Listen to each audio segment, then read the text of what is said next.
Welcome to Presidential Experience Live. We're still going live, guys, and it is still Mental Health Awareness Month. This week, or I should say today, I have a panel, and this is different. This is new. We haven't done this before, but I wanted to do this because I'm going to be talking about men's mental and physical health, which is something that doesn't get a lot of conversations. So I thought it would be great to have three people who I've talked to this about several times over the years, and I want us to do it in front of you guys. So I have Michael, Majid, and Foster, who I am, for the purpose of this episode, I'm going to call Malster, since so all of you will have M names. Just kidding, I won't do that. I'll probably end up calling him Uncle because he is my uncle. So I'll start with Foster, just to give you guys a little bit of background. Foster is my uncle, been my uncle all my life, my dad's father, and he and I have had all kinds of conversations. He's the guy that raised me to be the girl that I am. Like, he's taught me a lot about what men think, how men think, so that I can be a lady. And what I will say about him too, he's a Vietnam vet, and he is an expert filmmaker, director. And so I learned a lot of my filmmaking, editing, sound, all of that from him too. And then I have Michael Thomas is I should say Foster is in California. And then Michael Thomas is in Atlanta. Michael, full disclosure, is an ex-boyfriend of mine who we've had countless conversations about health for many reasons, mainly because we're both passionate about it. And that's one of the places that we completely agree on is health. So that's Michael Thomas. And I have Majid here with me, and Majid is here in Vegas with me. And Majid and I just met a couple of months ago, and we connected on health, but just on business as well. And we talk like several times a week already. And he's like my business BFF, I think. So that's everybody. So guys, if you want to introduce yourself as you begin to talk, add something to what I didn't say, please feel free. But the first question we ask every guest, and I'm going to start with Michael, and that is, what is your idea of prosperity? Yeah, it's funny that you asked that question. It's because it has evolved over time. If you had asked me that question in my 20s, it probably would have involved more material things. But now that I'm a little bit older, things have evolved, and now it centers more around peace. And so basically, a peaceful day is a prosperous day, a day where my stress levels are low. That's a prosperous day. So when I think about prosperity and what it means to me now versus then, it's all about just peace, tranquility, stability, things like that. That's prosperity to me now. Yeah. Yeah, I'm with you on that. I like that. So let's see, Majid, you want to chime in Uh, there with your idea of yeah, prosperity? sure. For me, prosperity is very simple. Like Michael said, we a lot of times when we think about prosperity, we think about the material or physical aspect of it. But to me, prosperity is really measured in time, and it really comes down to how much time can you spend without having to actually work, right? So that's really what it comes down to. So you could have, because time is true wealth for me. Mm, So it's really about, when you have that time, that's when you could focus in on the more important things in your life. And when you start getting a grip around those subject topics or things that might have you stressed out or brought bogged down, and can really kind of go in internal mm, and kind of clean that process up, then you could really live your life on a holistic level and on an integrity level, where you don't really tolerate things that you don't want to get in internally. So prosperity is really comes down to owning your time for me. yeah, I love that. I can agree with that as well. I love my time, and I want to have autonomy over it. Correct. with that. Yes. So, Foster, tell me, what's your idea of prosperity? Well, I got to say first, you chose two wise guys because what both of them said is right on the money. You know, Michael made me laugh because he says, as I got older, so that means that means that he started being smart very young, you know, because he's not that old, but he's gotten the wisdom. That's a wonderful thing. But both of those are correct. You know, peace is definitely a key to life, you know, and as prosperous, and having your time, you know, as opposed to doing time, right? Like a lot of people are.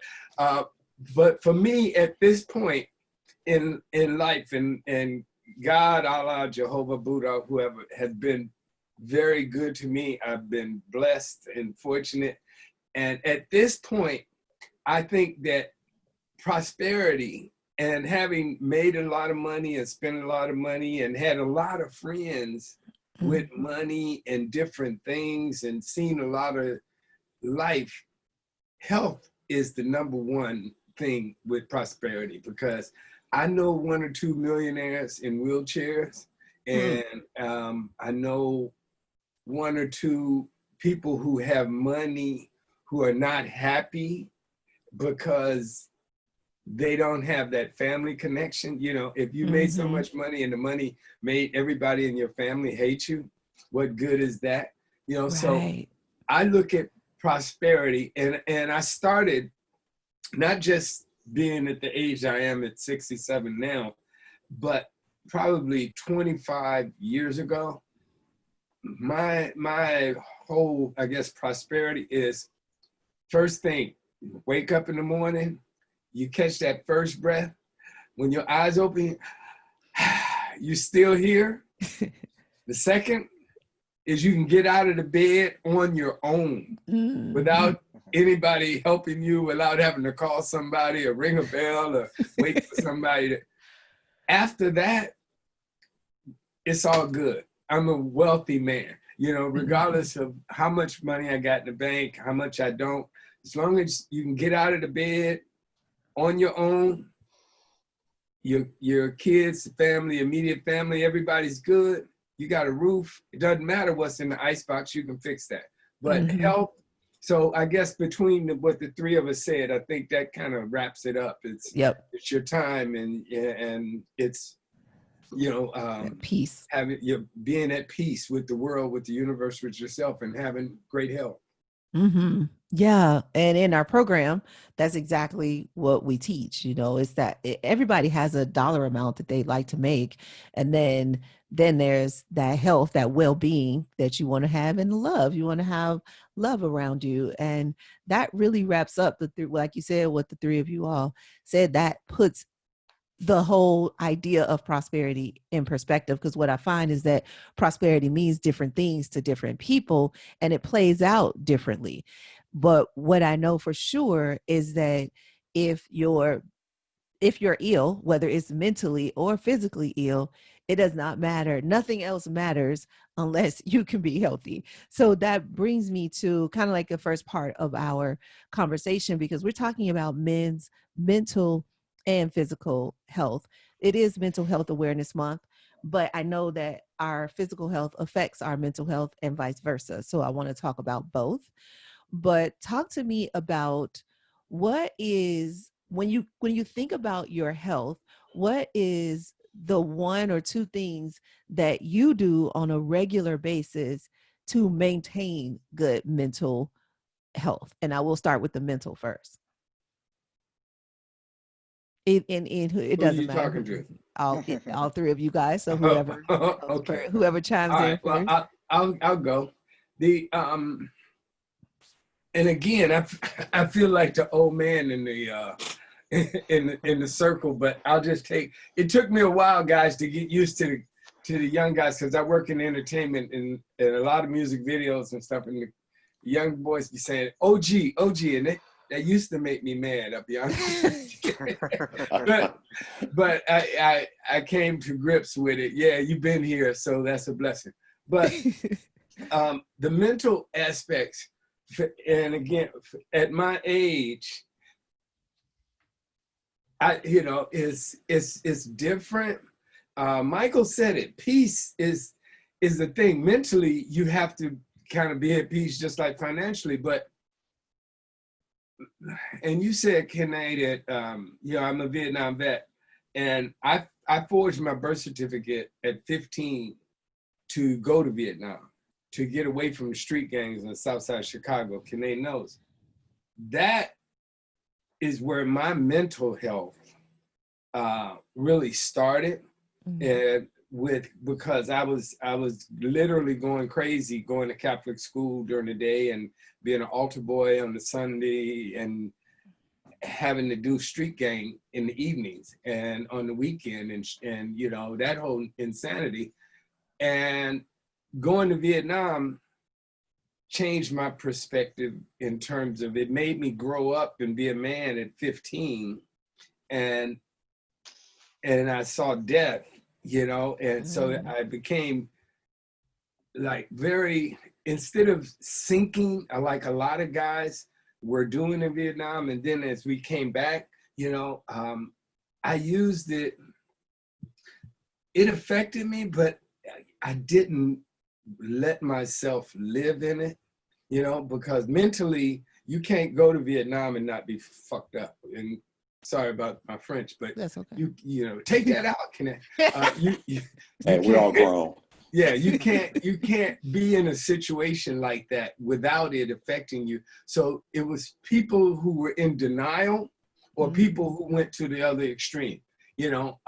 I accepted it for what it was and took it as a life experience, and it still affects me today. As a matter of fact, I'm going on a retreat, in the end of May about it, but it didn't affect me to the point where I was going to become homeless or I was going to become a, crazy person killing people and this kind of stuff.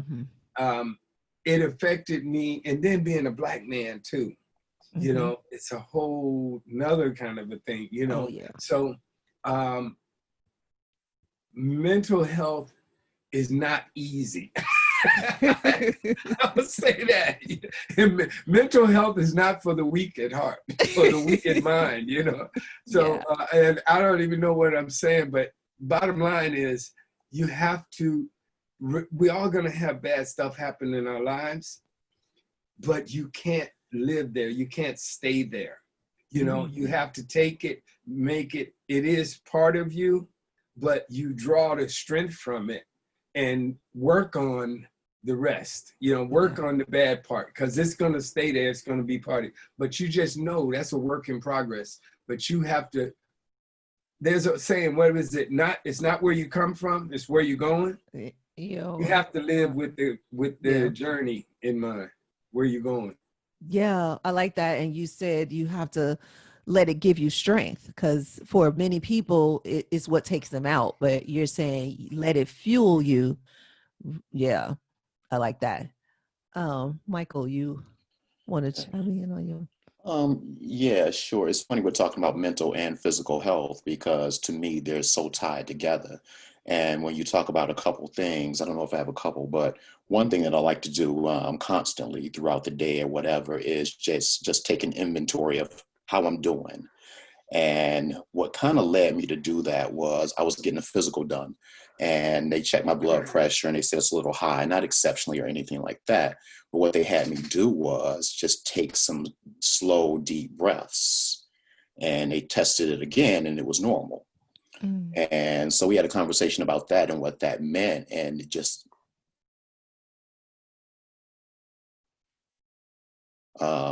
things kind of settled down.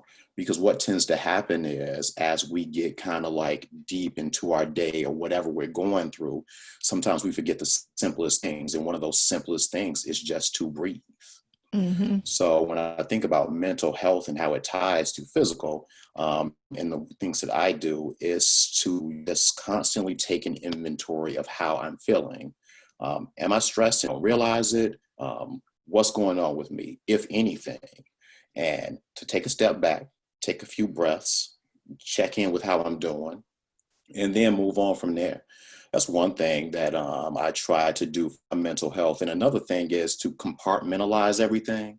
Um, Going to work, it's hard to leave stuff at work, Mm, but the best that you can, for me, is the thing to do. Do my best to do it. And part of that transitions also into the physical part and that exercise part of it. It's easy to sit on the couch. Some people drink, which isn't the best thing to do. When they get home, some people talk to friends, relatives, things like that. I kind of like to get in the gym, run, do something just to like separate myself from this part of the day that might be stressful, and kind of incorporate some more peaceful ways to like alleviate that stress and thus that mental fatigue. I wouldn't call it illness, but yeah, that mental mhm. fatigue, that drain that you go through from things that you might not enjoy doing as much as some of the other things that you will. So that's how I kind of do my part to fight my and combat my own mental stuff. Yeah, great point. Because physical physical activity is technically for your physical health. You know, people see it that way, but it also has great effects on your mental health. So I like how you tie those two together with that physical activity. Magic.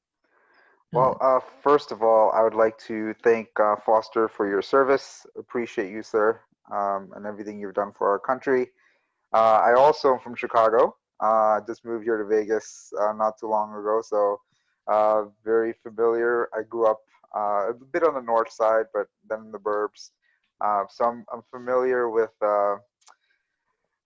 what you went through, as a young youth. And I think a lot of times for a lot of us, our past is something that we hold on to mm, fairly dearly to kind of help us get perspective on the future.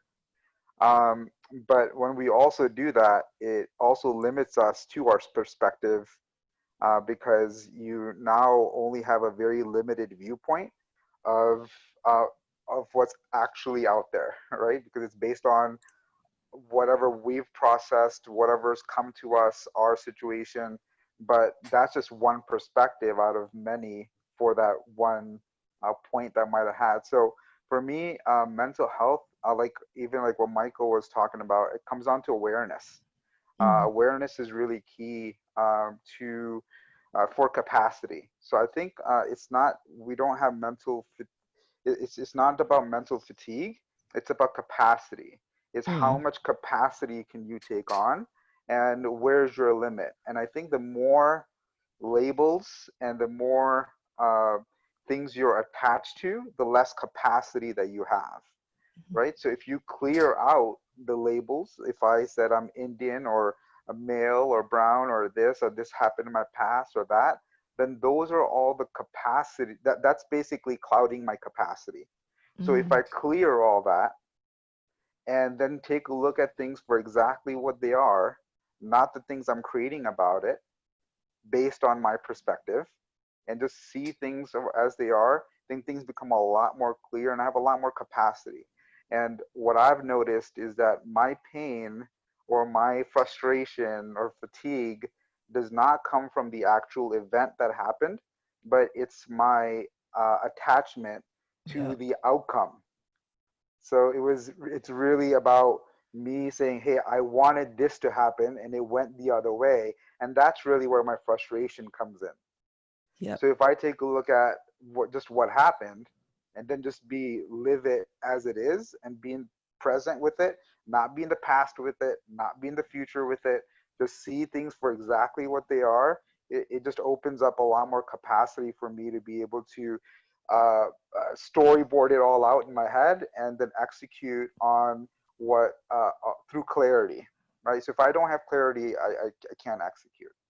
Mm, yes, I like that. I like what you said about the titles too, because that does start to weigh heavy on us. And I have a keynote called "What's Not on Your Resume," and that's kind of part of that. 'Cause some of the, the titles, the woman, the African American or whatever, plus the hypnotherapist and whatever other title, mother, daughter, all of these things are where our stress comes from, where what can really affect our mental health, and hadn't really thought about it in quite that way, but so true.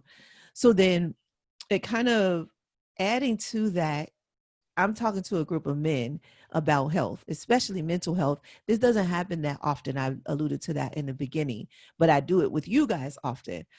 Talk to me about why men and health, period, but especially mental health, why is it not talked about more? What would you guys say from a male perspective why men aren't having these conversations more or doing more about their mental and physical health? Magic, why don't you start this one? All right, sounds good. In my opinion, there's when it comes to men, there's certain roles that have been assigned to us, right? And there's certain things that we've been told that we have to be, right? We need to be tough. We need to, uh, Mhm. slide things through, and there's all these there's all these should be's, that you should be this and you should be that, that eventually you don't know what you should really be Yeah. outside of everybody else's opinion, Yeah. right? And I think that is the most people's mental state, right? Is Mhm. they're really living based on other people's opinions, and usually those opinions were things that didn't really work out for those people anyways. Yeah. Yeah. So for me, with men in general, it really comes down to uh, identity, right? It's We've identified ourselves as something, so there's no possibility outside of that. Mm. So if we could eliminate the constraints, then there's nothing but possibility. But for us guys, to stretch that out almost becomes where we feel like we're being disloyal to, whether it's our upbringing, whether it's to our family, whether Yeah. it's our social circles, whatever it might be. But there's a way to fit in to a social situation, and then there's a way to lead a social situation. So you just got to pick and choose where you want to fit, and wherever that is, you got to be good with it. At the end of the day, as long as you're good with yourself and like what you're up to, and as long as you're doing things with integrity and you kind of fall in line there, then it things start taking care of themselves. But as long as you're kind of stuck in that mental jail cell, it's hard to break out, and I think that's what most men are dealing with. I like that. Yeah, I'm glad you brought that up because society has told men they have to be in this box. You have to be tough. You only get to feel a few emotions, and I like to say that that's lust, greed, and anger. And anger being the number one. Like you're good on anger that you can express, but don't be sad. Don't be disappointed. Like no, you don't get to do that as a man. Just anger. We'll let you get away with lust until you get a little older, and then we tell you can't be lustful anymore. And then greed, you can be greedy all your life. We're like, go get that money, buy your mama a house. We're just like, yeah, support your family. That is okay. That's what society has told you guys is okay. So I'm glad you brought that up. But I still want to hear, Michael and Foster, your perspective on that. Michael, what would you say? Yeah, I think that's is so layered, and the only thing that I'll say about it is we can focus on society, and I don't disagree with that. But I think breaking it down even further, I know my mother, she used to tell me those things. My grandmother used to tell me those things. So it wasn't Mm-hmm. necessarily outside influences. It was like the people directly influencing my life. So Mm-hmm. that was one thing as I got again older, having to learn to get past. And also when talking about how men, at least in my family, used to deal with mental illness, and the reasons that they didn't speak about it was because they dealt with it on their own. Have uncles that dealt with it through drugs, dealt with it through alcohol, things like that. So they didn't really feel necessarily a need to speak about it because that was their way to cope. Now, Mm-hmm. it was to their detriment because they didn't come out of it alive, but that was the thing. I think this is one of those topics also that is reflective of the times as well, because while I talk about my uncles and my parents and my grandparents, nowadays, when I talk to my friends, we can have those conversations, which is totally different than how things used to be 20 years ago. Now, getting them to do things like to address them in ways that are more constructive. Now, that's an ongoing thing that maybe we'll progress on that as the years go on. But as far as just being able to have the conversations, we can. And, you know, Kiné, you and I have spoken about this. When I talk to my friends, it's not uncommon for me to suggest that. And the thing that I get is, speaking of what I just said, the thing that I get is, yeah, that's a great idea. And then they never do anything.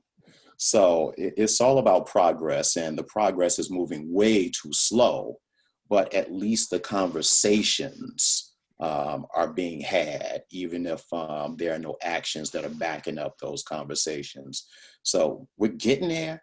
Men are less afraid to talk about it.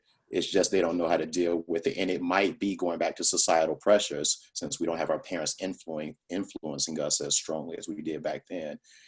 It might have transitioned from those family pressures to now societal pressures and not wanting to do it and go seek help and things like that. But yeah, I do think the conversations are being had. So that's a plus, I guess. That is definitely a plus. And Magic, I'm going to come back to you, and I want to talk a little bit about that take action. So but I want to ask Foster this question, and then I want to come back to you. So Foster, talk to me about your ideas on why men, especially in your age group, because we're saying now that the younger guys might be willing to have a conversation. The older guys just didn't have that outlet. So what are your thoughts on that? Well, I think once again, you got, you know, some wonderful people, Kiné, because both of these guys hit it right on the money. To me, and I can't speak a lot for guys in my age group because I only know two. You know, I've outlived all of my other friends. But that's a whole nother topic. The thing is, what I kind of noticed is, Kiné, to me, we're living in a time of instant gratification. You know, everybody's got a cell phone, which is a mini computer in their hand. And you can get a date now. You can order food now. They can bring it to me now. They can do it. You know, it's like right now. And so you know, who's explaining? And Michael said it. See, that parenting. See, that's the key to everything. It's like, I guess when you go to the psychiatrist's office, they lay you down on the couch and say, "Tell me about your mother." You know, it's like, "Tell me about your father." You know, it's like, it's hard to be a man if nobody ever told you what a man was and what a man is, and not just how to be a man, but just how to be a person. You know, and now, Magic said it before when we were talking about the mental health. The categories, the boxes. See, yeah. Right now with these little mini computers that they call them smartphones, but you know they dumbing us down. But it's what I gotta be. I'm gay. I'm white. I'm black. I'm this. I'm that. You know, and Magic said it. And so, how do you be a man? I look at a lot of the young men, you know, it's like people are fighting, and specifically men. I'm not going to go outside of that because that's where I go. But men are fighting to prove to this outside world, inside the computer, who I am. They're trying to prove and show to everybody, I got followers. That means I'm not, you know, my value, my worth is put in the social contests, and if instead of understanding who they are. And it's an interesting question because it's not just right now, but where is it going? You know, Mm. where's it gonna be in 20 years, in 30 years? You know, because you look at, as you said, men in my age group, you know, and I saw them go from exactly what Michael was saying, a lot of, they couldn't have the conversations, and then and alcoholism, and, you know, pull out, it's too hard being a man, I'm gonna be gay, you know, I'll be a gay man, you know, because being a black man is way more drama than I want to deal with, you know, Mm. and so it's either I take the alcoholic route, or I'll take the crime route and go to jail, and I don't have to deal with Mm. it. Somebody will take care of me. And you know, I just check out altogether. I will be gay, and I don't have to be a black man. And then, you know, so I think that it's a question that Kiné needs to put out there for everyone to ask themselves, you know, how to be a man and what is a man, Mhm. because there is no one box, but Definition. it is about being responsible. It's about, you know, I'll say, when it comes to kids, if you're going to have kids, if you're going to lay down and have babies, then man gets defined real quick. Words of 3 letters, D-A-D, dad, you know? So you ain't got to be a man, but you got to be a dad, you know? So, um, you know, I'm not sure where men are at today, though. So, Yeah.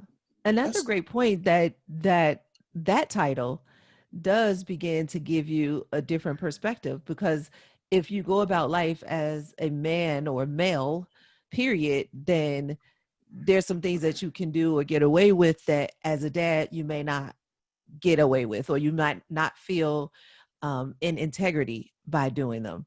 So those are great points that you made. And Majid, I said I was going to come back to you to talk about people taking action. And the reason why I'm coming back to you is because I know you've been doing a lot of work in the functional medicine space, and we could talk all day about this, but taking action is where it's at. That's what really is going to move the needle on us mentally or physically, building our health. So, what are your thoughts on getting people to take action? Because you and I, we talked about this process before.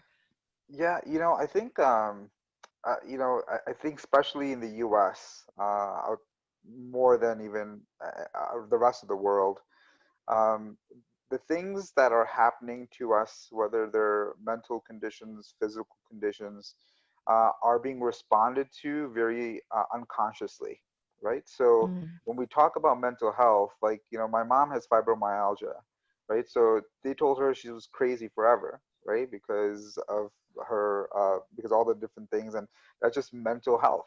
But what wasn't talked about is her body and how it actually works, and so I think the big key is that people are making a lot of very unconscious decisions that are leading to their physicality being compromised. So what I mean specifically, when it comes to mental health specifically, is gut health. So what a lot of people don't realize is that if your gut is compromised, if you have poor gut health, it severely affects mental health. mm, So, for example, if you've heard of things like serotonin and dopamine and all these chemicals that your brain needs, those are actually made in your gut. There's a nerve called the vagus nerve that goes from our stomach, from our gut to our brain and brings those chemicals up there. Plus, we also have this system called the endocannabinoid system that the Israelis found in 91. And if that system is not activated, then your neurotransmitters that basically fire, I don't know about you guys, but who's had nights where you literally can't fall asleep because you have 1,000 thoughts going through your head like mm-hmm. a mile a minute? And now we call that mental fatigue, right? But what Yeah. that is that your endocannabinoid system is not really functioning because you haven't really supplied it with what it needs to do its job. Because they have these things called CB1 receptors within it that are designed to block a lot of those different thoughts that kind of that are just firing randomly. So it's really, if uh, if you want to take major action towards mental health, you should really start seeing how your body is actually operating, and see, is it actually a physical issue or is it a mental issue? Because a Mm. lot of times when you fix the physical issues, there's a lot of mental clarity that comes from it. And vice So, versa. and vice versa. So, I really believe that if people were to take action, it really comes down to awareness. It's understanding how their bodies work. It's understanding the whys of what's happening, not just, hey, here's a pill to subside the symptoms of whatever is going on. I think that's just been abused in our country. On, here's a symptom, here's a drug, let's match it up, and let's get you as a customer for life. Mm. And not just really focus in on, because there's only one thing that could heal anybody, and that's your body. Yep. That's it, right? Yep. And you just got to allow your body to do its thing, and give it what it needs to do its job, and you'll start seeing a lot of things clear up. We work with quite a few people who have everything from depression, anxiety, to autoimmune conditions, to chronic pain conditions, but the source is usually a handful of things. And if you address the source of the issue and not the symptoms, because the symptoms are really screaming at you and saying help, and you don't, and we shouldn't just take a drug and say, okay, shut up, symptom. Mm. I'm going to suppress you, because that doesn't get rid of the issue. That Right. just that just actually compounds the issue to where that leads to more issues. So I mean, I'm sure everyone's seeing, like, someone started off fairly normal, right, and then something was off about them, and then it just started escalating, right? Yeah. And it's Hmm. because I mean, I could rant on this, but I won't for time's sake. But I think the biggest piece is really paying attention and being aware of your body and what you're putting in your body and on your body. Because if your body has to do more work, it can't do the work it's supposed to do.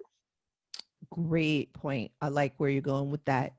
And I'm going to start with the awareness. I do want to talk more about like listening to your body and your brain, because your brain communicates with you through thoughts. Your body communicates to you with feeling, because that's the only way it can talk to you. And so when you talk about that awareness, well, I just want to put this out there. I'm going to ask you, I do want to go into sex because I know that's a big deal when it comes to men, and mental and physically. So we are not going to forget that subject. And then we're going to end on the question that I always ask, and that is, what is the best advice you've ever received, or the advice you wish somebody would have told you? In this case, we're going to be talking about in the health area. So those two are where we're going. But before we go there, I do want to talk about awareness and just listening to your body, and starting with Michael. When you How do you, if you have, how did you, or how do you become aware of what's going on in your body? Were you always that way, kind of paying attention to your health? Is it something that you learned over time? What is awareness, that mental and physical health awareness for you? Um, yeah, and before I get into that, a couple of things I want to mention before that. We should have a separate conversation about a man being a man and the definition of a man. I found that to be really interesting, and I have Yes. a lot of thoughts on that, and also about the boxes. I'm intrigued by that as well. There are a couple of those boxes that I'm in that I actually kind of enjoy being in, but. But with that said, even to my detriment, but with that said, to your point about awareness, going back to what I talked about earlier about taking an inventory, um, I come from a long line of sick people. And it's interesting, even today, when I talk to people, even friends of mine, where they'll have an ache or something like that. And instead of evaluating the origin of that ache, the solution is just to run to the doctor and get a pill to fix it. Mm. For example, um, I'm talking to a friend. He or she might have a headache, and it's like just dump a bunch of pills down their throat and follow them up with water, and hopefully that fixes the headache. When I have a headache, I'm like, well, how did this headache come? Because I don't get headaches often. Then I'm thinking, okay, what did I do differently this time that I hadn't done? And usually it's because I hadn't eaten in a while. And it's Mm. like, okay, eat, and I feel better. And it's interesting when I ask people when they have these ailments, like, okay, when did it start? How intense is it? Did you do anything differently? They don't have answers for those simple questions. And I think that's where it would start. And as to where I got it from, I don't know anyone who ever told me that. So I don't know if it's just the OCD Virgo in me, uh, or the fact that I'm just like a researchaholic.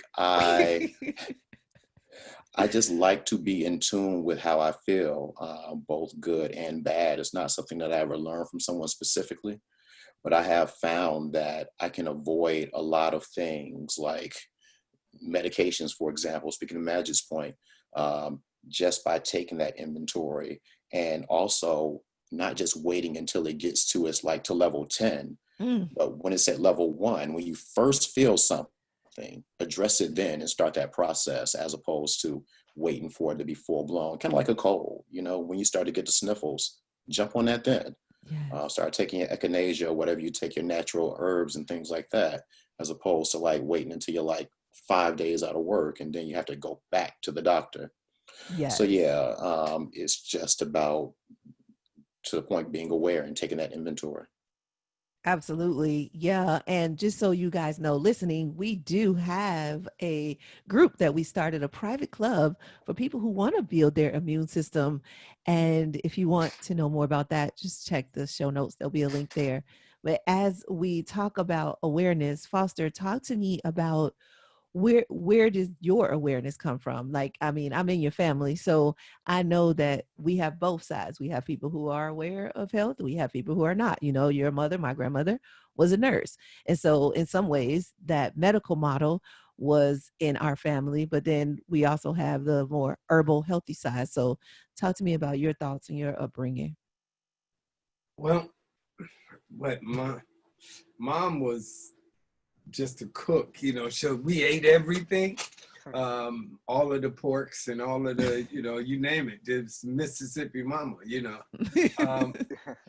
But as I got older, you know, I mean, the health thing is really interesting, you know, because I find that my body aches and I have pains when I don't do anything. Mm. You know, it's like whenever, like Michael was saying about what caused that headache and different. When my back starts hurting, when my legs feel weak, I realize, well, I haven't done anything but sat on the couch for 3 days. Yeah. You know, I've been eating since Thanksgiving. You know, and that kind of stuff. It's like I haven't done anything. So now, you know, I try to swim every day. You know, Yeah. Awesome. even though it's cold sometimes. You know, now that the club is LA Fitness is closed down, so I have to be in my swimming pool, and I just bite the bullet. You know, it's like because I know how bad I feel if I don't. You know, and you know and I don't want to put that out in the universe. I started to say I'm too old to be doing this and that, but I'm not. It's more like I don't like doing that. You know, I don't like running. You know, it's like running is a horrible thing. If I tell you, if I'm running, it's like I'm running from the police or something. You know, it's like, so swimming is my nirvana. You know, so I can get in the water and just be at peace and feel and work out. But the health thing. See, I have a different perspective. I guess that's why I started off by saying, if you wake up in the morning, you can get out to bed on your own, you know, because this is 2020 and 11 years ago, I was paralyzed and I couldn't move nothing but my hands. So I'm laying in the bed thinking about how I was going to commit suicide, right? Once the nurse left those pills on that tray, I could just grab them and, you know, do the deep swallow and it's all over, because I had been so blessed and I had been doing all of these things. And to be paralyzed, I just could not live there, you know? So over that 3-week period that I was paralyzed, after about 2 days, I had said, I'm going to take myself out, and I didn't tell nobody, but that was the plan. And then God being Allah, Joe, as I said, guys, whatever that higher power for you is, literally laid down in the bed next to me in the hospital. I'm paralyzed, and the bed went down. And I know it sounds crazy, but I'm laying there. It took three physical therapists to move me, and I couldn't move. And the bed went down on the other side, and I heard a voice that said, "It's okay. You can walk." And I didn't believe it. And I had been on a morphine drip for about 5 days, and I had stopped like earlier that day taking the morphine. I told him I wanted to feel my pain. So the physical thing, and make a long story short, later on, I finally because me and Payne had a agreement. You don't try to move, I won't hurt you. Okay. So that was, and I was cool with that. It was because I learned the word excruciating, what excruciating pain was, because what happened was I had spine surgeries, right? And this was the second one. So now I got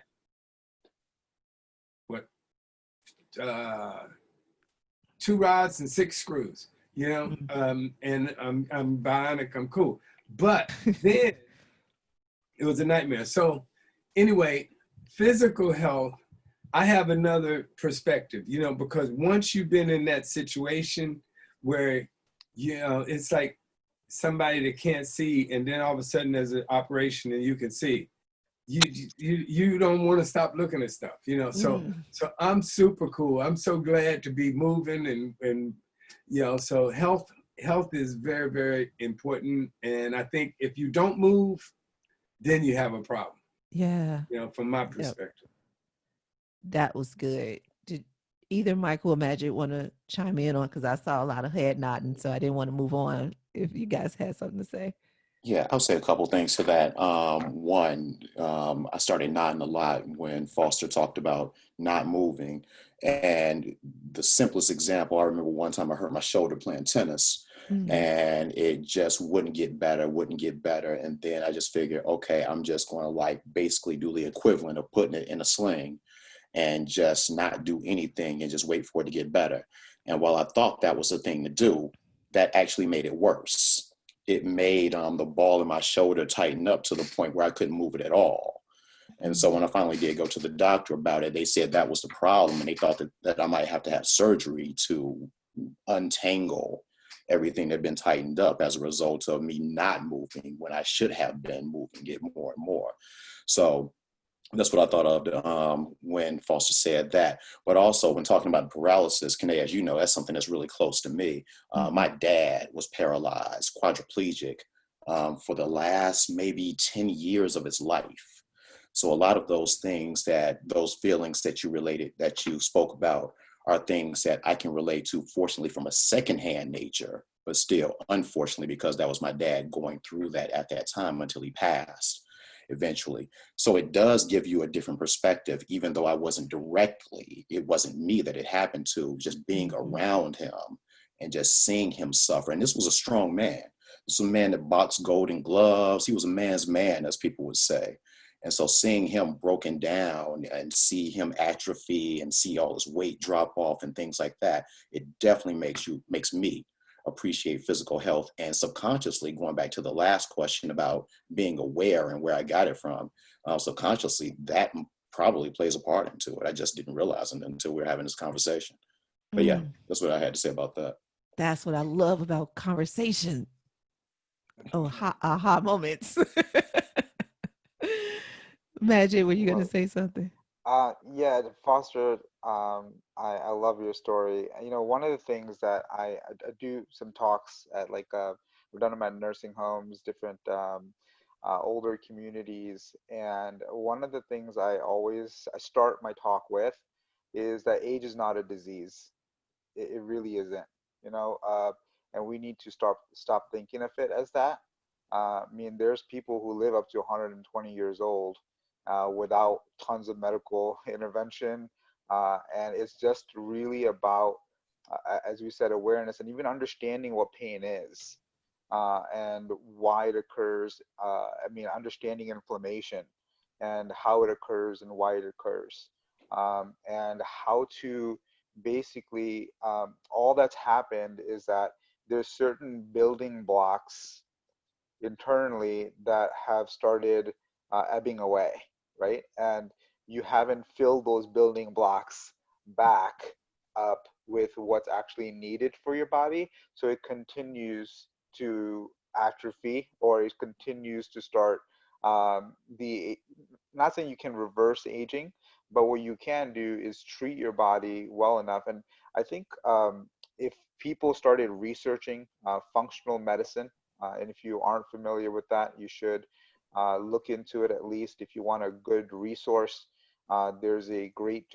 doctor named Dr. Mark Hyman, who is now working with the Mayo Clinic, the Cleveland Clinic, Johns Hopkins, some of the leading medical institutions in the country, and really bringing this to the forefront. So it's just really awareness. And I think, with the advent of the internet and information and everything that's out there, we could rely on our own truth. We could do it, like, as Mm. Michael said. I'm a researchaholic too. You know, and it's just really about being, uh, not just taking somebody's word for it, and it comes down to seeking, right? I think as soon as we start knowing things, we've stopped possibility. So if we continue to seek and look for answers, and where things actually make sense, not where you're just taking somebody's word for it, or blind Mhm. faith, as we call it, right? um, you know, uh, Blind faith is great as a start, but if you continue on that, then it just, you're part of the sheep crowd. It is Yeah. what it is. But if you continue to seek, and the answers start making sense, and you start diving into the root causes, and really start searching, I believe not only are you awakened mentally, spiritually, but also physically, because what goes on in here has a big impact on the rest of it. And but the great part about all that is that you actually have a choice, that you could control the thoughts, and Yes. understand that the thoughts don't control you. And it's just really about your relationship to your thoughts. How do you see them as? Do you see them as like this thing that's out there that controls me and tells me what to do? Or is it something that, hey, these thoughts are designed to keep me safe from a physiological standpoint for over millions of years, Mhm. right? Like, today, there aren't any saber-toothed tigers. There aren't things that are gonna dinosaurs that are gonna eat us, or all the things that were back then. And like, there aren't people that are gonna come into our houses and murder us and rape us without any type of, consequence. So all those different physical and mental things that we've gone through an evolutionary period, those are where our thoughts have mostly come from. So just really understanding where those thoughts are coming from, and then making a choice. And I think once we start choosing the decisions in our life, and taking responsibility, and also um, creating a direction on where you want to head, and then aligning your thoughts accordingly, then you could truly chart your life, instead of both, mentally, physically, emotionally, spiritually, and really start taking control of your life. And that's really where I feel, where most people have the biggest issue that a lot of people are having, is that they're not living their life. They're just they're just it's just recycled information that just doesn't make sense. And as human beings, we want to continue to expand, and that's where we feel limited. As soon as we hit that ceiling, we don't know where else to go. And that's where, if we are not expanding, that's where we really feel those constraints, as people. And I think it just comes down to simple things as awareness, and knowing that you have a choice in the matter.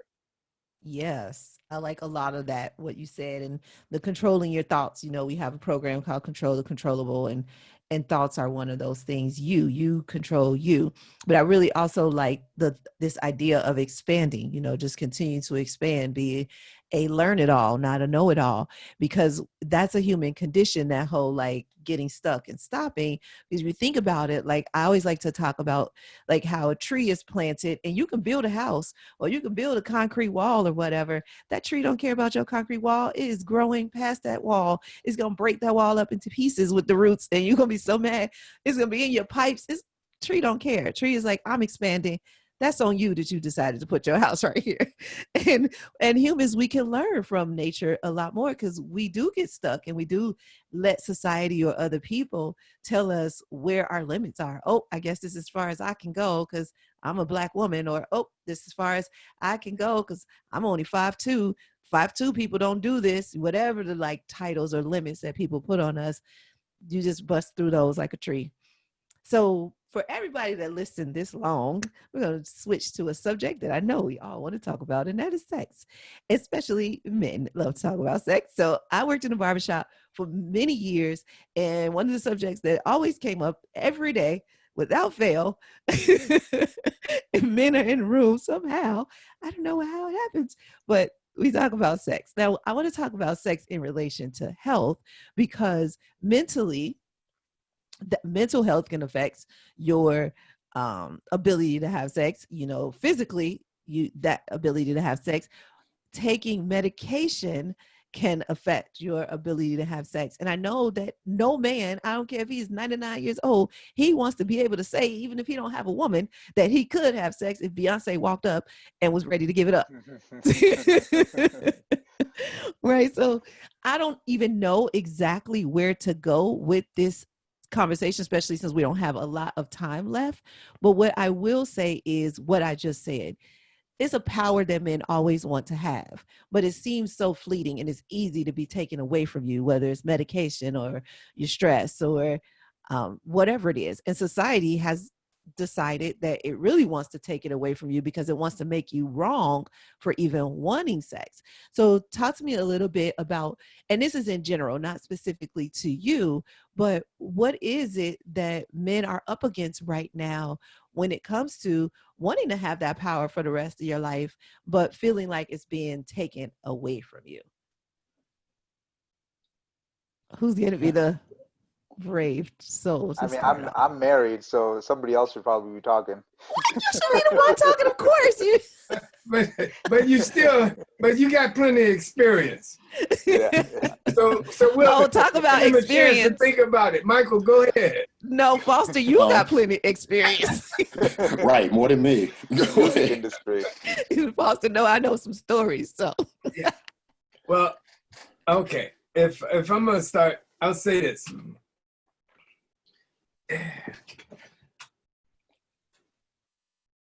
What Al Green had the song "Love and Happiness," right? He said, "Make you wake up early, make you stay out all night long." That's sex. It's. I think that as a man, and Kiné, you so nature this and nature that. I think as a young man, you just like a wild animal, just like a wolf, or elephant, a bear, a lion, a tiger. You ain't got no choice. That the top head has no control when the bottom head takes over and starts thinking.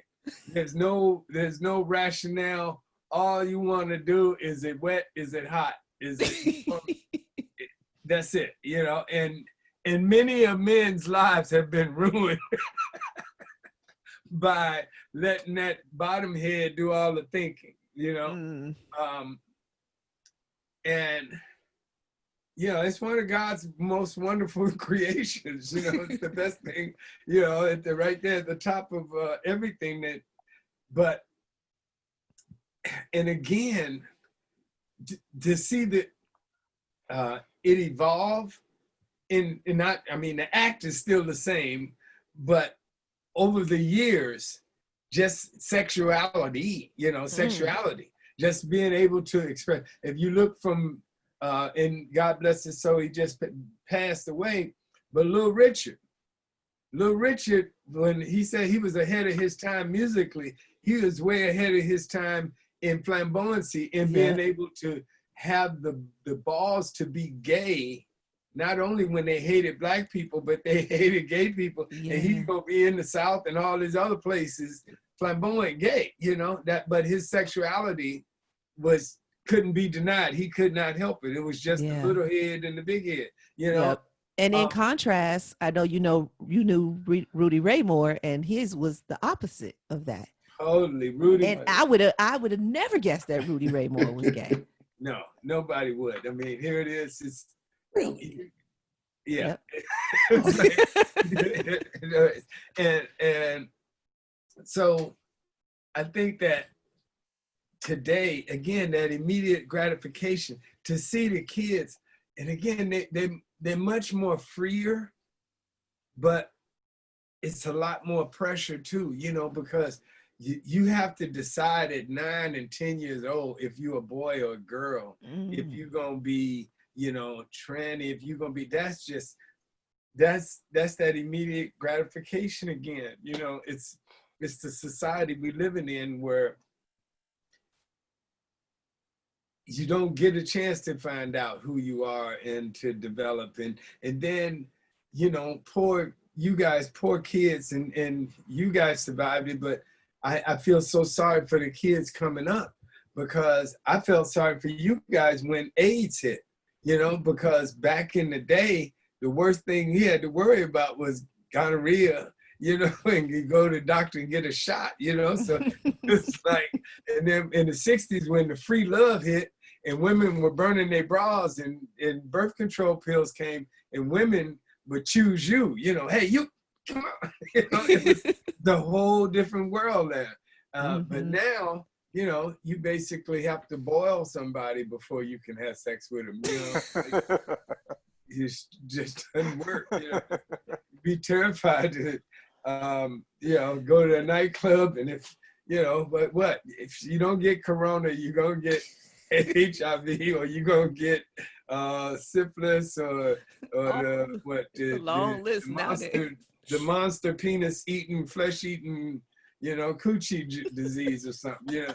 So it's like, sex is interesting, but again, I have to look to the future, what it's going to be like, you know, because it's a cold world, it's, you know, that we're handing to the kids in the future, you know. But as a man, I had sex. Oh, I'll just say that. Good to know. Glad you had that experience, at least twice, because you have 2 children. Yes. So I told you guys I was going to ask the best advice you ever received after this question, but I definitely want to hear from both Michael and Majid on this. I'll say that it's interesting asking that question in the terms of mental health. I'm still trying to process the whole flesh-eating coochie disease and Dolomite. Like, that's a whole lot to ingest. Yeah, right. Whew, that's a lot. But with regard to mental health, when I think about it, sex, I think about it when I was younger versus now, when I'm not as young. And when I was young, it was, I guess, if you're looking for a link between sex and mental health, it was about confidence, because a lot of your confidence was tied to your number, or being able to get that girl that no one else could get, or something like that, that challenge, that conquest. And sorry to speak about women as if they're objects, but unfortunately, when you're younger, that's kind of the way you think sometimes. So when you talk about mental health, a lot of that was tied to confidence, and those boys that weren't as smooth or polished and didn't have their numbers up, they weren't as cool, and therefore they weren't as confident. So that's on one side. It's interesting now that I'm older, and you know, I have tons of friends, and I won't mention any names for obvious reasons, but when there are conversations about sex, it's not about numbers so much. It's about, okay, it really does seem like things have flipped and women are interested in sex more than men. And for my married friends, we have conversations, and for the ones who are honest, well, not to say that the others aren't honest, but some of them that are honest, they talk about, look, I had to tell her to slow down, which is something that when I was in my 20s, I never would have thought was a thing. But to hear them talk about it now, it's amazing. And to that confidence, when going back to what makes a man, if a man can't please his wife anymore, that can erode someone's confidence as well. So it's Mm. interesting when you talk about mental health, how you were the man, it made you confident. And as you get older, it becomes less of a confidence. And part of that might be because of illnesses. Like you said, part of it might be because of medications and things like that. But it's interesting to watch friends that I know kind of struggle a little bit more and how that affects them, especially the married ones. It's easy to dismiss a girlfriend or somebody that you're just messing with. But if you're married, and you have to know that your wife wants something that you're not able to give at that moment, you're the one having a headache now. That can Mm. definitely affect your mental illness. I mean, your mental stability or whatever you want to call it. Yeah. So yeah, that's interesting looking at it from then to now. Yeah, that's a great point. Both I like all your points. Really good ones. Magic, the married Um, one. yeah, when it comes to sex, guys, I think I'm going to talk about it from a different perspective, because I think both Foster, I think I'm scarred now. I'm going to stay married for a long time. No more uh, penis eating coochie juice stuff, right? Whatever that was. But let's just talk about it from a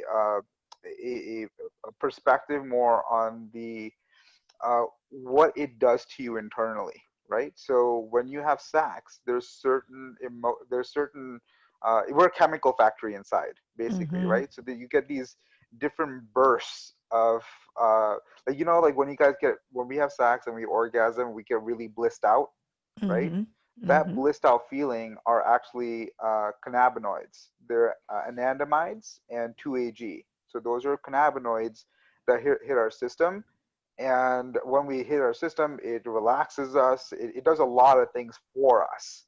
So when we feel that way, it's literally like a drug and we want it again, right? So Mm-hmm. we have the conquest piece, but then, when you get off that high, right? Because it is basically a high. It's the same thing as a runner's high. When you run, or Foster, when you swim and after you're done, that feeling that you get of like invincibility, that where you feel calm, you feel centered, you feel all those things are actually chemicals working in your body. And sex is probably the most well-known way that people get those feelings. So it's really to maintain it's just really the understanding of it. It's like, hey, listen, am I going after my primal urges, right? Mm-hmm. And I think that's also where the porn industry has really taken off, because of the mental stimulation that happens when you orgasm, and when you and when you're not doing it, you're thinking about having that experience. But Mm-hmm. it's just really about knowing how to even give yourself that naturally, and where it doesn't have to be tied with sex, and you don't need somebody to complete that part of you. It's just you could be a contribution to the other person, and just a different experience. We've all had sex and we've made love, two Mm. very different experiences. And I believe the more you get in tune with yourself, and what you're really looking from your partner. Some of us, are just looking to dominate our partner. Some of us, because of some insecurity within us, wherever that might stem from. And some of us just want to get like, Wait, you muted yourself. Hold on. I don't know how you got muted. I'm Yeah, sorry, that's guys. great. I had a Oh, call okay. come in. My bad. So it's just really, I think when it comes to sex, it should be celebrated. I don't think there should be it shouldn't be demonized. It just should be done consciously a bit more, and there's ways to create those pleasure zones even during. It's just about knowing your body and knowing the person that you're with, and and if you're gonna be ratchety, go for it. Just go it. But at the same time, just understand like why you're doing what you're doing. Mm. And I think that my biggest thing, guys, is awareness and being conscious, right? The more conscious that we are, the more rich our life could be throughout, like where we might not need to have sex to have those type of emotions or those type of that feeling that we get. I don't know if it's sex or if it's a feeling, because a lot of times when we're done with sex, we're kind of done with the person too. True. Right? That's true. So is it really the object, or is it the feeling that we get? So Hmm. if there's healthier ways to foster that feeling, uh, done. I mean, this is a married guy speaking, so but there's healthier ways, or at least I've had to find healthier ways to to embark on that. But I think it's once that's also discussed with your partner and you take that journey together, then it could really transform into a real positive part of your life comparatively to and there's tons of people out there to help with that. And but I wouldn't be one of those. But there's definitely I agree. There's just an awakening, right? And I Yeah. think the more people are woke to just understanding like why they're doing what they're doing, and not just going about life unconsciously, I think there's a lot of turnarounds for people if they take that on. Yes, thank you. Don't let, like Foster said, don't let sex ruin you. Like Magic said, it doesn't define you, and there's other ways. And yeah, I think what I got out of this is that we have at least 3 more podcast episodes just in what we discussed today. We need to go deeper in some ways. So I think, guys, I think we'll be getting back together soon. And I'd like to wrap it up with you guys sharing the best, and I'm going to say the best health advice you ever received or that you wish somebody would have told you. We'll start with you, Foster. Health, Yeah. just the best advice. Well, coming from you, you know what? Just give me your best advice because I'm so curious to know Okay. what that might be. Okay, yeah, because the best advice I ever got, and it's interesting because I said that I'd like to do a TED talk on this one day because the I was sitting at Naval War College in Newport, Rhode Island, and I was on watch. It was like 2 o'clock in the morning at the sub base, and I was going to navigation school. And I had wanted to go to photography school, and I scored high enough on the test, but they found out I was only in for 2 years. So they said, you have to pick another school. So I took navigation. Well, this sergeant from Alabama was coming in. He was pissy drunk. 2 o'clock in the morning. I was sitting there with a gun, full clip, all that. And he comes in, big old guy. He sits on the desk right in front of me and sits his drunk ass there, and he's looking down at me. And the best advice I ever got, he said, Quarter, you're a stupid nigger. And I was like, whoa, what's up? He's like, yeah, you're a stupid nigga. And I was like, Sarge, what's up? What are you talking about? And he said, because you didn't look around, you didn't notice that you the only one of y'all here. He's like, and I said, yeah, I saw that. And he says, yeah, and you flunking out. It's like, because you doing exactly what they want you to do. Because you a stupid nigga. Said if you really wanted to piss them off, you get your shit together and pass some classes.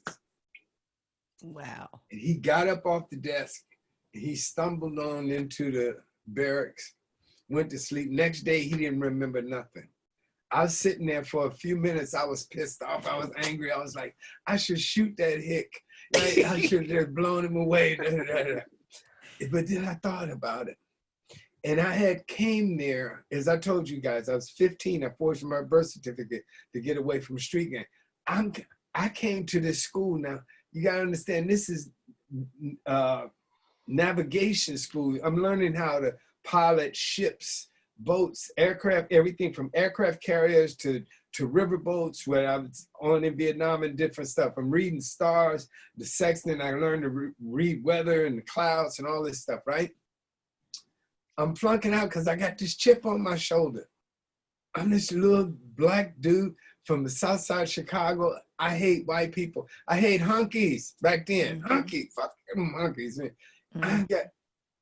And I thought about it, and I got my shit together, and I passed classes, and I graduated third in my class out of 122 sailors in the navigational school in the Naval War College, right, in Newport, Rhode Island. And that white guy walking in there at 2 o'clock in the morning and calling me a stupid nigger totally changed my life. Because my life has never been the same since.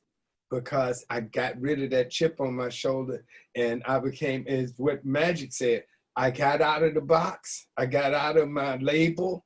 I got out of what I thought I was supposed to be, this little black guy from the south side of Chicago, gang member, I let that shit go, and I started being who I was and saw what my possibilities were. So that's the best advice I ever got. Nice. That's great. That is. Who's next? No, go ahead, Magic. So I'll kind of go on the health side. You know, I'll kind of give you guys a little bit of background. So my wife was told we could never have kids. She has stage 4 endometriosis, amongst some other autoimmune stuff and chronic pain stuff. And my mom's had fibromyalgia for over 20 years. So we've really been on the health path for a while, trying to just figure stuff out.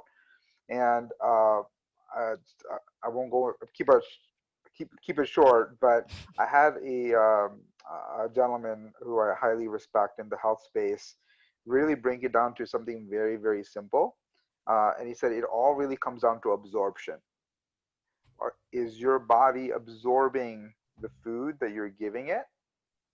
And if it's not, where's that food going? If you pay attention to that question, that could help heal a lot of different things in your body. Because if you're absorbing, it's kind of like this. And I think I talked to Kiné about this. I could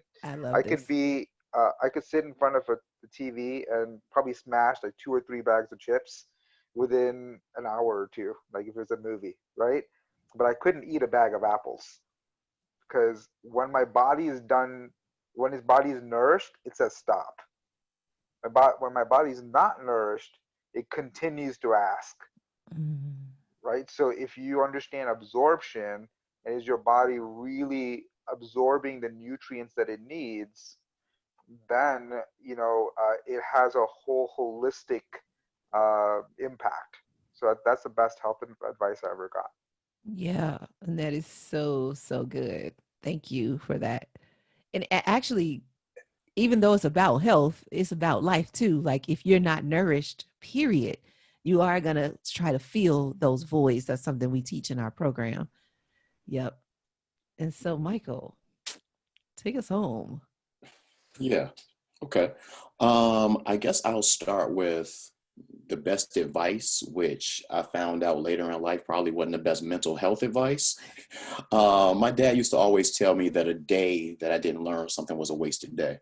And while on the surface, that sounds great, and you should always be learning. But as it applies to mental health, and that's the thing he used to push on us all the time, I found later in life that it's okay to unplug and maybe kind of veg out every now and then and not be so intent on learning something every single day. And maybe that was the lesson that I learned on that day, which was best for my mental health. So it was interesting how I look at that now as great advice, but still not always consistently the best for my mental health. As far as advice that I wish that I had gotten that applies to my mental health, it's just, I wish somebody had told me a long time ago to just calm the F down. It's like, I'm pretty sure I had that conversation with you. Stop that. I couldn't. I know, it was too easy. I set myself up for that one. Yeah, and you would have did it to me. You would have did it to me. Yeah, I would have, but that didn't make it right. But yeah, as Kiné knows, my mind is always going, which isn't the best for your mental health. But yeah, I'll put it like this. I wish I had listened to that advice a long time ago. How about that? Okay, yeah, I like that. Yeah, and we have that in common. Overthinking, boy, that will take you out. It will take you out because you create all of these scenarios, and 99% of them are not even true. So, but Michael's a Virgo, though, so I suffer from that same affliction. I forgot about that. Yes. So I realize it. Yes. And if we could all be a fly on the brain of Foster Quarter, can't imagine those thoughts. I think it's that Virgo, though. Virgo is, oh, God. Yeah, it's something. Yeah. It's like your mind won't stop. And you're always trying to figure it out and make it better and wonder why. And perfectionist, and life ain't perfect by a long shot. I tell you what, I have backup plans for those backup plans. So, yeah. Well, I definitely want to thank you guys for taking the time to hang out with me on the Presidential Experience podcast, giving all your wisdom over the years, what you've gained, even what you lost. And now we've gained something from being able to share this time with you. So I appreciate you completely. Thank you. It was a pleasure, guys. And it's really a pleasure meeting both of you guys. And I'm walking away with that absorption magic. Foster, actually, when we get offline, I could have Kiné connect us, but there's definitely some things that you could do to dramatically feel better within 6 months. Oh, I'm with it. I'm 100% with it. Did she tell you about her, what was that? Salad dressing? Oh, I made my immune boosting salad dressing. It was such an accident. Yes. Don't let that go. That's something. Yeah. I know, right? Okay, guys. It's a pleasure. Thank you so much. Again. The pleasure was mine. Nice meeting you both. All right. And you guys stay corona safe, okay? Yeah, and Michael, if you ever want to talk about the boxes, let me know. I'll be happy to chat. Actually, what I'll probably talk to you about is that functional medicine. I'm going to take a look at that. Mark Hyman, I wrote that down. Yeah, he's actually got a really good podcast called The Doctor's Pharmacy. Pharmacy spelled with an F. Okay. It's on Spotify. So it's DOCTORSFARMACY, and he it's spot on. And he interviews some of the top leading researchers in the world. So it's really good stuff. Functional medicine, Dr. Mark Hyman. I have access to quite a few functional medicine doctors myself. You might not be able to see Dr. Mark Hyman. He sees about 1,800 patients a month. But I'd be happy to connect anybody on this call with anything to help you guys, either mentally or physically. Happy to be a contribution. I appreciate that. So what I'll do is I'll put some of that. Spotify now too. No, it's on Apple Podcasts too, Uncle. I did, guys. I know it made me a dinosaur, but I literally just got Spotify like 2 weeks ago. And why? She's like, well, what do you listen to music on? I was like, well, I got the same 5 CDs in my car. It's like Earth, Wind and Fire, Bob Marley, Stevie Wonder. It's like it's like 5 of them. Motown's greatest hits, and Marvin Gaye, and Ray Charles. That's it. Is Love there it. more music than that? Hey, Love good it. choices. That's good choices. Yeah, they are. But All now you right, can guys, listen I to love you. music Thank you and so much. podcasts. All right. Yeah. Bye-bye now. All right, bye, Pleasure. guys. Thank you so much for listening all the way to the end. You guys are dear, dear, dear to me. And like I said earlier, if you want to be closer to me, you can join my private club, and the link will be in the show notes. But you can always go to presidentiallifestyle.com, share this episode with a man you know who needs to start having this conversation. And if you want to send in a question, you can email us at podcast at presidentiallifestyle.com. Talk to you guys sooner. Bye-bye. Take care.